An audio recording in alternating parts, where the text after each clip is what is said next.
What is going on, everybody, and welcome back to another episode of Izzy's Retro Video Game Reviews. And on this episode, I'm gonna cover a game that has been highly requested, man, by a lot of my friends online and a lot of people that I know, and that is Smackdown 2: Know Your Role for the original PlayStation, man.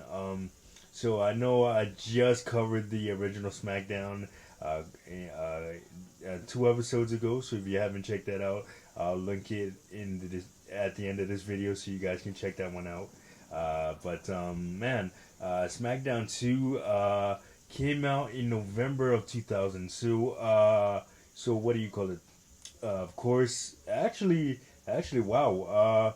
Consider the original SmackDown came out in March of 2000, so this was a very quick turnaround for a game to come out, and this uh, SmackDown 2, I believe, came out either right before or right after No Mercy for the Nintendo 64. So, because I know they both came out in November of 2000. So, PlayStation had, N64 had No Mercy, and SmackDown had, PlayStation had SmackDown. So, man, this was and SmackDown 2 had a lot of stuff, even though No Mercy is widely regarded as one of the greatest, one of, or if not the greatest wrestling game of all time in some circles, man.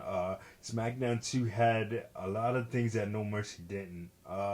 So for starters, they had a Hell in a Cell match, and then and also a casket match too.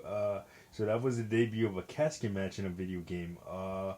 It was a little cheesy and a little campy. Not like the real casket matches that you see on television at the time. It was since SmackDown 2 was an over the top like arcade game. It was very arcadey, and the casket didn't even have a lid. It was just like a piece of wood, and then you had to get your opponent in there, but there was no lid on it, so you couldn't close the lid to win the match.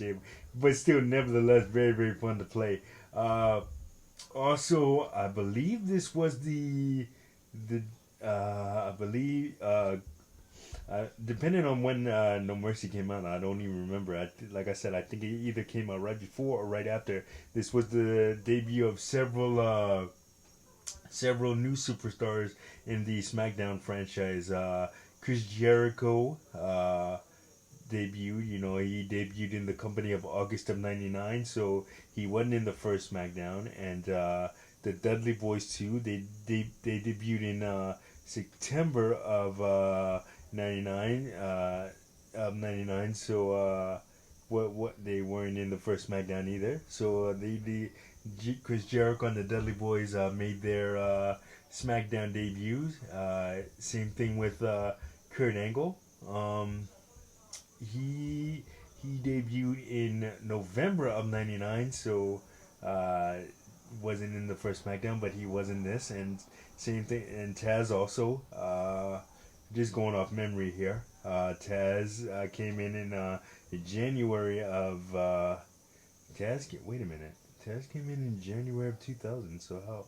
Wow, they really worked hard to get Taz in the game because Taz came in January of 2000 in WWE, and the SmackDown 2 came out in March of 2000.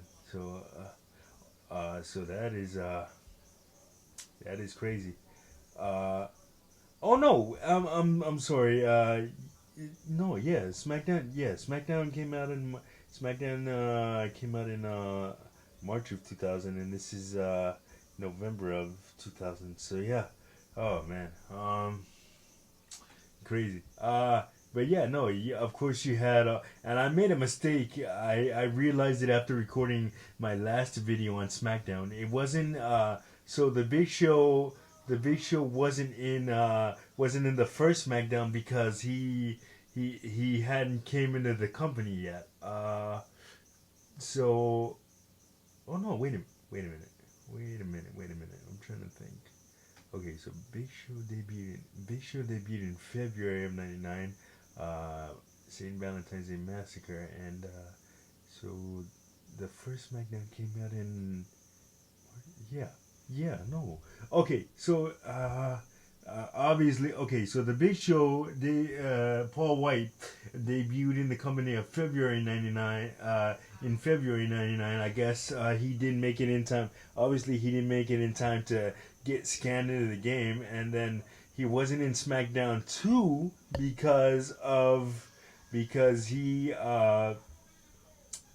had a weight problem and was sent down to the developmental territory OVW to kind of work on his weight and get that in order. So he wasn't in there. But he was in WrestleMania 2. He was in games after that. But he wasn't in SmackDown 2 for that reason. But anyway, man, I just have so many fond memories, man, just playing SmackDown 2. Cause the controls were largely the same, but it was really weird though, cause I don't know if you guys remember, it had like the main menu had like this kind of futuristic vibe to it, and then like when you would simulate matches during season mode, like you would have a little energy bar and the little energy bar would drain, and then that whoever they would like, depending on how your season went, man, like you would just be putting these random matches, like it would be Al Snow facing The Rock, and like Al Snow would beat The Rock, in simulation. And I'm like, what? That was just weird, man. It was crazy. It was weird, but it was cool at the same time, man. But man, I like just throwing people through the cell and all of that good stuff, man. Man, and then you had the radicals in the game: Eddie Guerrero, Benoit, Perry Saturn, Dean Malenko. They all were in the game too, man. So it was just they had basically everybody on the roster at the peak of the Attitude Era was in SmackDown to Know Your Role, and in No Mercy as well. But yeah, man, just so many fond memories, and the commercial that everybody remembers. Kurt Angle just having fun and just doing his thing. It's really it was really fun to go back and watch the commercial as I was prepping to record this. Yeah, so definitely a great game, and I just have so many fond memories of it.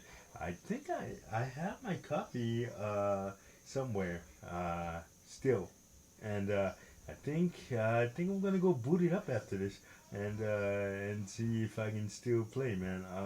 See if I still got it, because the controls from the original SmackDown series and the WWE 2K series that we all know now are drastically different. So I have to remember if I